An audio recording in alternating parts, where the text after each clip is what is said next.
السلام عليكم ورحمة الله وبركاته. كسو دوادا كان الكفاروق تيفي.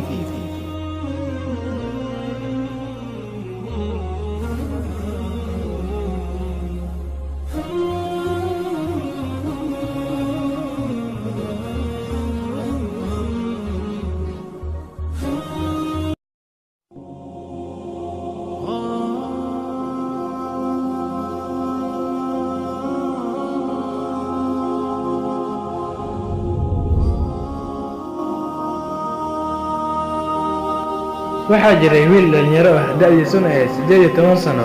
wuxuu mar walba hooyadiis ku dhihi jiray, hooyo maxaad dhisinaysaa markaan noqdo 20 jir? hooyadu waxay dhihi jirtay mar walba, wiilkaygiioo waqtigaasi ma ahan waqti dhow. waxaa gudubtay 1 sano, wiilku wuxuu noqday 19 jir. maalin maalmaha ka mid ah ayaa waxaa xanuunsaday wiilkii. hooyadii wiilkeeda ayay qaaday isbitaalka ayayna geysay.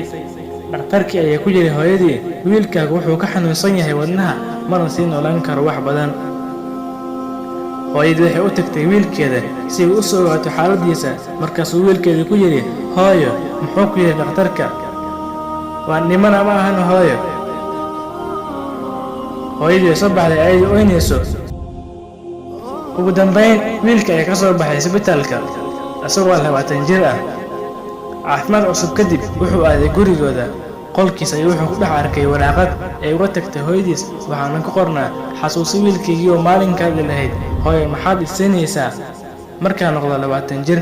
ma ilaawin wiilkaygiiyo waxaana ku siiyey wadnahayga. ilaali wiilkaygiiyo.